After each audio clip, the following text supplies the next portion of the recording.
ભગવાન શિવજીના પાંચ મુખમાંથી એક મહામંત્ર પ્રગટ થયો.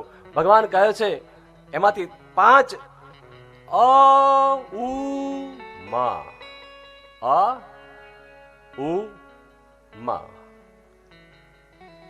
બિંદુ અને નાદ. આ પાંચે તત્વો જ્યારે ભેગા થયા ત્યારે ઓમ બન્યો. ઓમ મહામંત્ર બન્યો. અ ઉ મ 3, બિંદુ અને નાદ.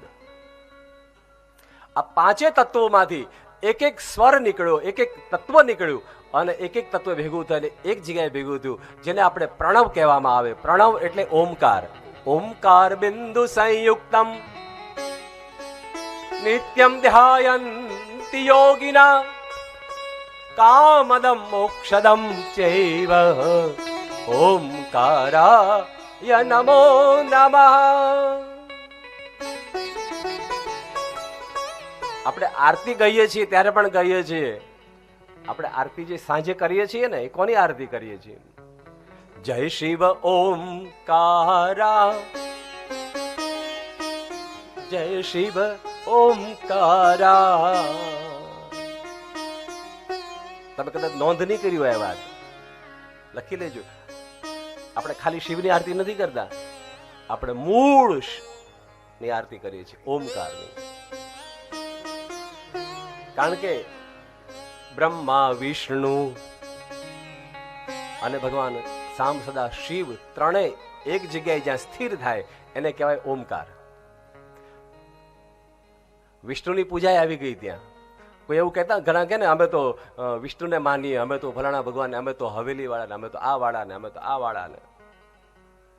એમને વિનંતી કરું કે અહીં બધું છે સાહેબ. અહીં વિષ્ણુ પણ છે, અહીંયા નારાયણ પણ છે, એ નારાયણ પણ છે, અહીંયા બ્રહ્માજી પણ છે, અહીંયા માં આદ્યશક્તિ જગદંબાઈ છે. કારણ કે બિંદુ, ઓમકાર બિંદુ, બિંદુ જે છે ને એ શક્તિ સ્વરૂપા છે. કોઈ પણ માતાજીની પૂજા હોય તો યંત્ર હોય અને યંત્રના મધ્ય ભાગમાં બિંદુ હોય. આખા યંત્રની અનેક શક્તિઓ હોય પણ મધ્યમાં મહાશક્તિ હોય, જેને આપણે આદ્ય શક્તિ કહીએ.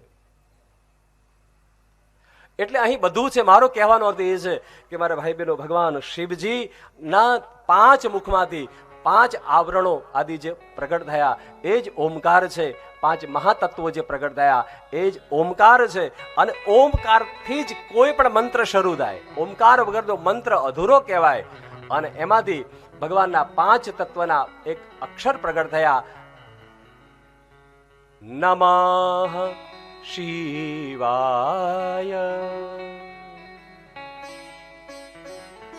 નમઃ શિવાય. આગળ પ્રણવ લાગતા શબ્દ થયો ઓમ નમઃ શિવાય, ઓમ નમઃ શિવાય.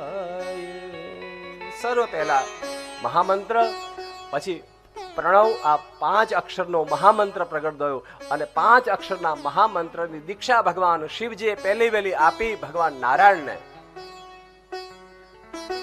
બ્રહ્મદેવને દીક્ષા આપી અને બ્રહ્મદેવ અને એને દીક્ષા આપી અને માથા પર હાથ મૂકીને મહામંત્રનું દાન કર્યું.